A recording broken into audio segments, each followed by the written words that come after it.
آپ سمجھ سکتے ہیں وہ ایک حقیقت پسندانہ اگر تجزیہ کریں تو آپ کو ان کے جذبات کا اندازہ ہو سکتا ہے۔ امریکہ کا جہاں تک تعلق ہے، دیکھیے امریکہ میں اس وقت ظاہر ہے کہ ایک بہت بڑی طاقت ہے، اس کو وہ نقصانات نہیں ہوئے، کوئی 13-14 ان کی جو آفیشل جو ایک جانیں گئی ہیں سولجرز کی، اس کے علاوہ کہا یہ جاتا ہے کہ کوئی 25-30 بلین ڈالرز یا اس سے کچھ زیادہ، یا چلے 100 بلین ڈالرز کا نقصان ہے، لیکن اتنی بڑی ایک طاقت ہے کہ بظاہر یہاں پر ایسا نہیں لگتا کہ آپ کو کوئی ایک بہت شدید نقصانات لوگوں کو ہوئے ہیں، یا لوگ اس کو فیل کر رہے ہیں سڑکوں پر یا بہت زیادہ یہاں بامبنگ وغیرہ ہوئی ہے، کوئی ایسا نہیں ہوا۔ تو امریکہ ایک چونکہ ایک بہت دور رہتا ہے، ایک بہت وہاں کے جغرافیہ میں شامل نہیں ہے، تو آپ نے یہ دیکھا کہ امریکہ کے وہ نقصانات نہیں ہیں جو ایران کے ہوئے ہیں۔ جی لیکن اگین بات دراصل یہی ہے کہ جو استقامت ایران نے اور ایران کی لیڈرشپ نے دکھائی ہے، اس سے تو واضح طور پر یہ ظاہر ہوتا ہے کہ ایران نے یہ جنگ اسٹریٹجک محاذ پر جیتی ہے، اور امریکہ کو ان اہداف حاصل کرنے میں شکست دی ہے جس کے لیے وہ وہاں انہوں نے حملہ کیا تھا۔ اچھا، لیکن فیض رحمان صاحب، ابھی ہم دیکھ رہے ہیں کہ جس طرح سے آپ نے بھی ذکر کیا کہ پوری دنیا سے جو وفود ہیں وہ ایران پہنچ رہے ہیں۔ پاکستان کا بڑا ایک اعلیٰ سطحی وفد جس میں فیلڈ مارشل وزیر اعظم شہباز شریف، نائب وزیر اعظم اسحاق ڈار، بلاول بھٹو، اسپیکر قومی اسمبلی جی اور وزیر اعلیٰ سندھ اور دیگر لوگ بھی موجود ہیں۔ اور اسی طرح سے سعودی عرب کا بھی وفد آیا ہے، دیگر ممالک کے بھی آ رہے ہیں۔ تو جتنی بڑی تعداد میں غیر ملکی اعلیٰ شخصیات وہاں پر پہنچی ہیں اور کروڑوں لوگوں کا اجتماع وہاں پر جو موجود ہے، تو آپ کو نہیں لگتا کہ ایران کی طرف سے شو آف پاور ہے، اور اس پاور کی جھلک جو ہے وہ ہمیں آئندہ جو ٹیکنیکل ٹیموں کے مذاکرات ہیں اس ٹیبل پہ بھی نظر آئیں گے؟ جی، دیکھیے یہ تاثر تو یقیناً اس کا زائل ہوا ہے، یہ کہنا کہ ایران ایک تنہا ملک ہے، اور اس جنگ کے نتیجے میں وہ اپنے ایون جو مڈل ایسٹ میں جو اس کے برادر اسلامی ممالک ہیں ان سے تعلقات خراب ہوئے۔ آپ نے دیکھا کہ یعنی سعودی عرب جیسا جن کے بارے میں ایران اور ان کو آپس میں آرچ رائول کہا جاتا تھا، تو وہاں سے بھی ایک اہم وفد آیا اور باقاعدہ انہوں نے اپنی رسپیکٹس وہاں پے کی۔ اس اور جو دیگر اسلامی ممالک اور پھر اس کے علاوہ غیر مسلم ممالک بھی وہاں شریک ہوئے، تو اس میں کوئی شک نہیں ہے کہ ایران نے یہ ثابت کیا ہے کہ وہ کوئی سفارتی طور پر تنہا ملک نہیں ہے، اور اس کا وہ ایک یقیناً ایک ان کے ہاتھ کو مضبوط کرتا ہے مذاکرات میں، لیکن اصل جو ان کی جو طاقت ہے وہ اپنی ان کی قوم کا اتحاد ہے، اور وہ حکمت عملی ہے جو وہاں کی لیڈرشپ نے اپنائی ہے۔ تو آج جو اس وقت جو امریکہ کے وہاں جو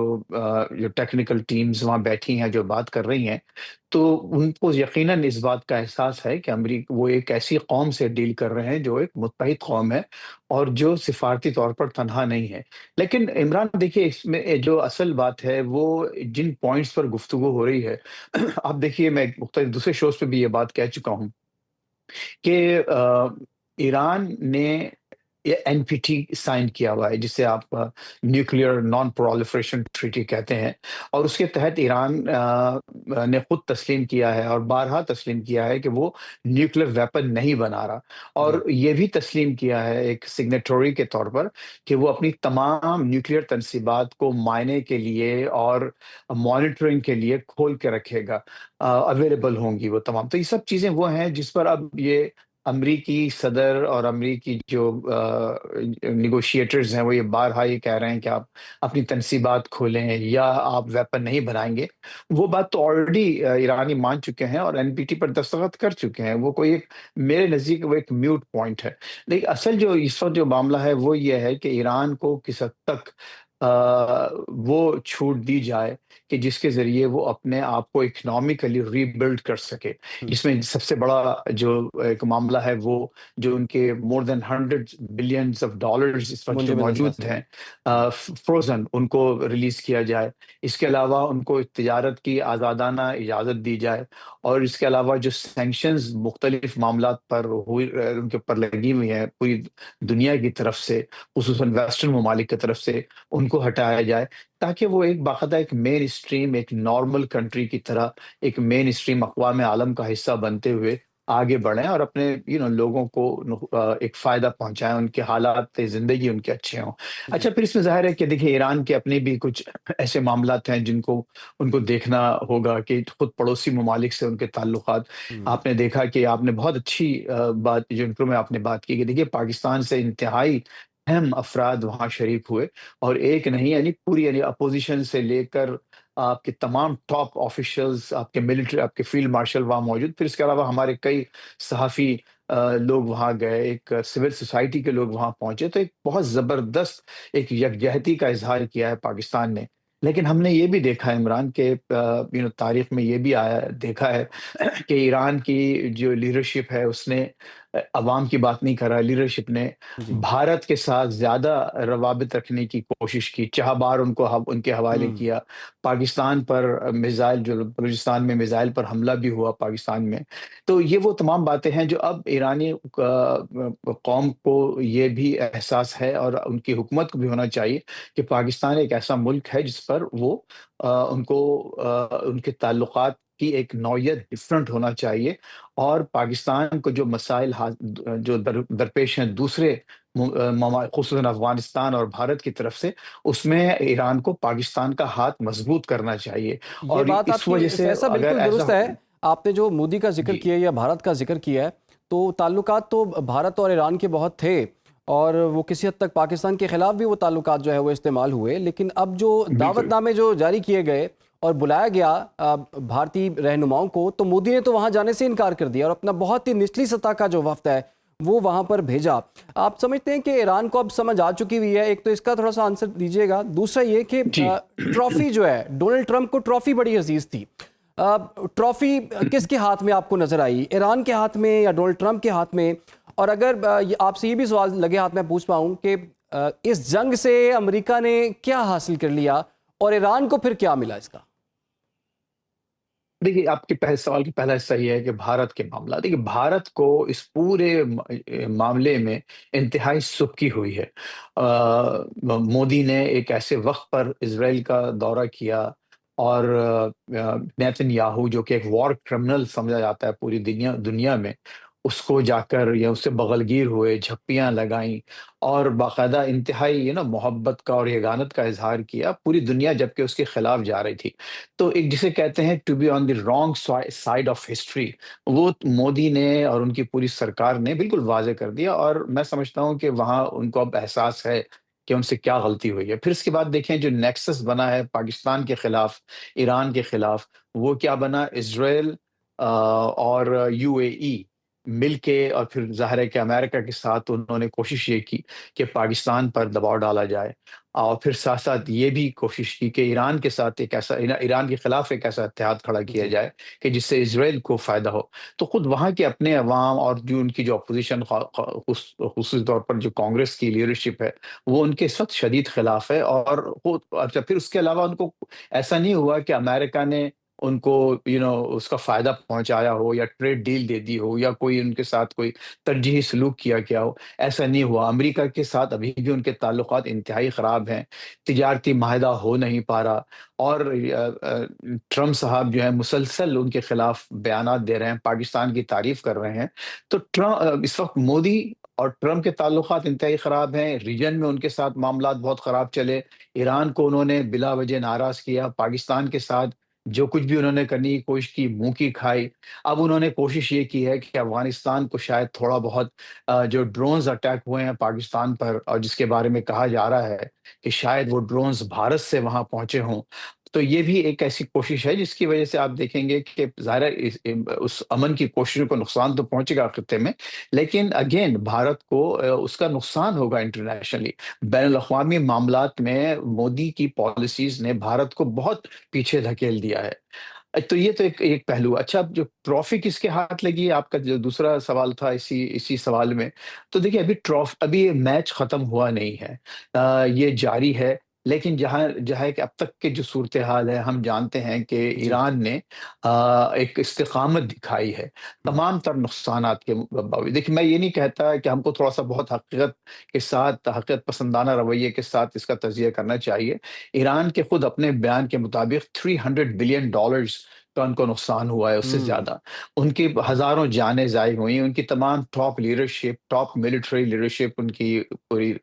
شہید ہو گئی. آپ نے دیکھا کہ اس میں کوئی شک نہیں ہے کہ وہ اس وقت اسرائیل اور امریکہ جب چاہیں جس وقت چاہیں اپنی مرضی سے وہاں جہاز آتے ہیں، بومبنگ کر جی کے چلے جاتے ہیں. ان کے پاس ابھی اینٹی ایئر کرافٹ میسلس وہ قوت نہیں ہے ابھی.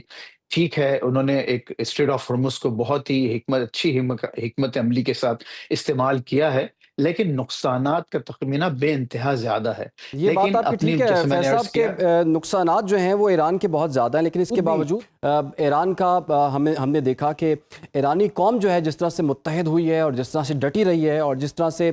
وہ ٹف نیگوشیٹر ثابت ہوئی ہے، وہ تو دنیا نے دیکھ لیا. فیض صاحب آپ ہمارے ساتھ ہی موجود رہیے. اس وقت ہمیں دفاعی تجزیہ کار بریگیڈیئر ٹیڈ مسعود خان صاحب نے بھی جوائن کر لیا ہے. بریگیڈیئر صاحب آپ کے وقت کا بہت بہت شکریہ. بریگیڈیئر صاحب اس وقت ایران میں جو مناظر ہمیں دیکھنے کو مل رہے ہیں اور لاکھوں کروڑوں کی تعداد میں لوگ جو ہیں وہ باہر نکلے ہیں،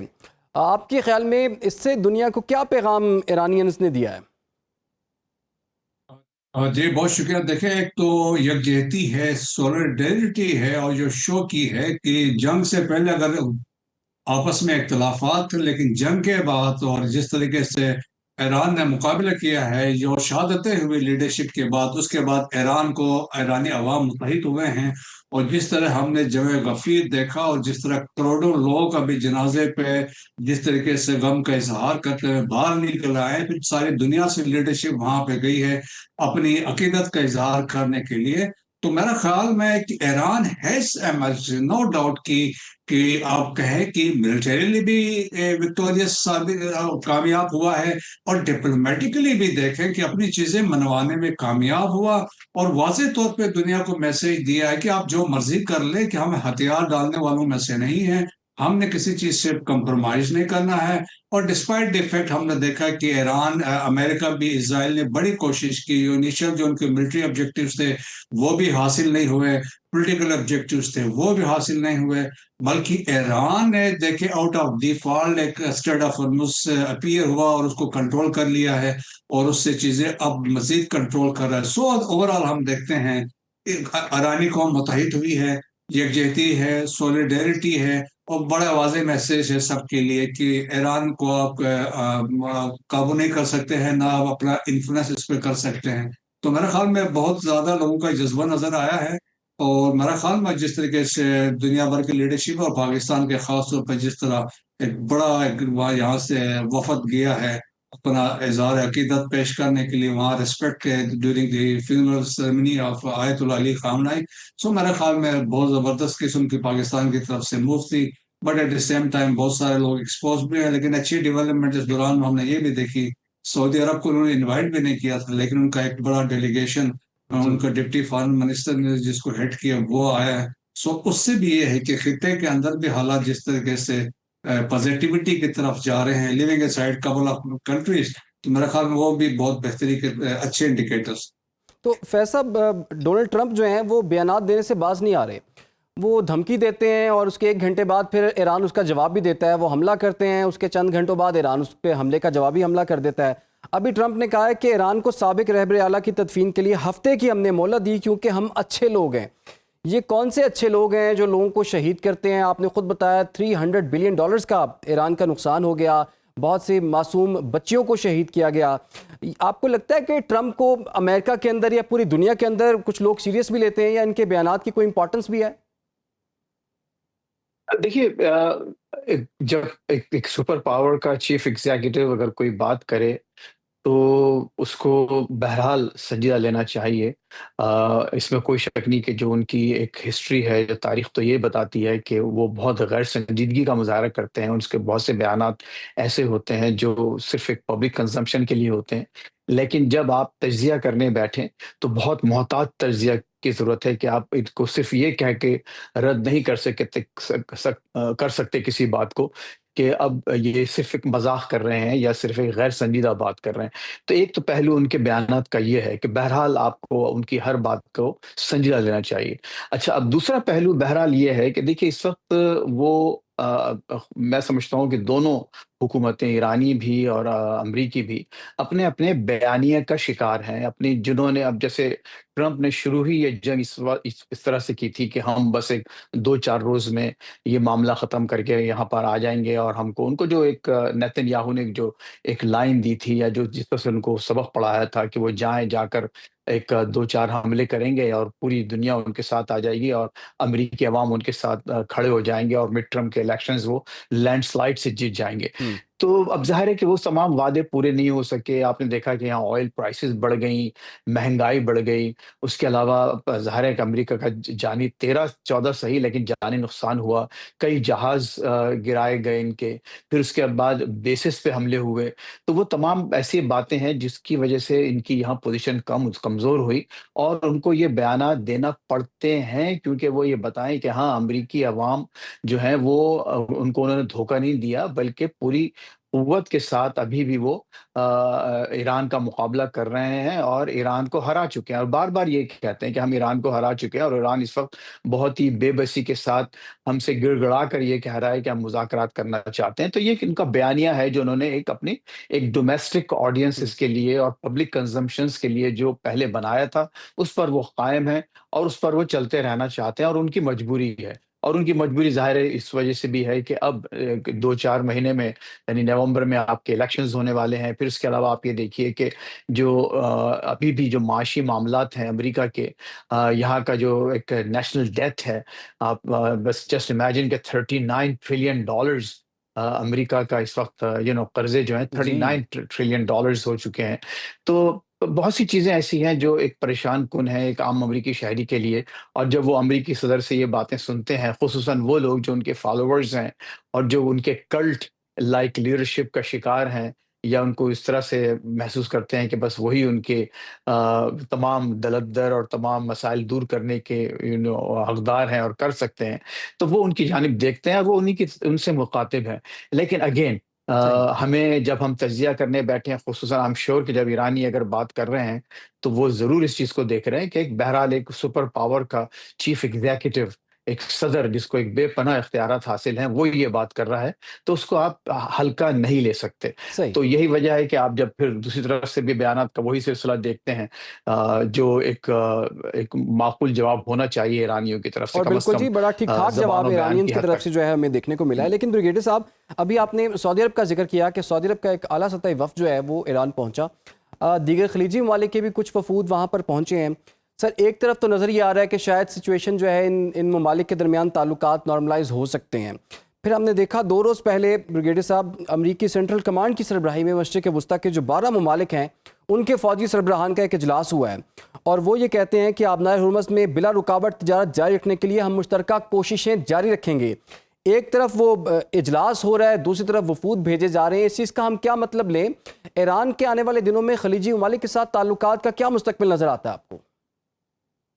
جی ہاں، دیکھیں، but at same time build up بھی کر رہا ہے. امریکہ کا USS باکسر ابھی ریسنٹلی خطے میں پہنچا ہے، 2500 میرین اس میں ہیں. اور تو اس کا مطلب کیا ہے؟ وہ بھی ایک ہے کہ آپ بات چیت بھی کر رہے ہیں اور ساتھ ساتھ آپ بلڈ اپ بھی کر رہے ہیں. تو اس سے لوگوں کے بہت سارے مطلب اخذ کر سکتے ہیں. لیکن جہاں تک GCC کنٹریز کی بات ہے، بارکو ریبیو ابھی آپ کو پتا ہے ریسنٹلی وہ خطے میں گئے اور وہاں پہ بحرین میں اس نے GCC فارن منسٹری کے فارن منسٹرز کو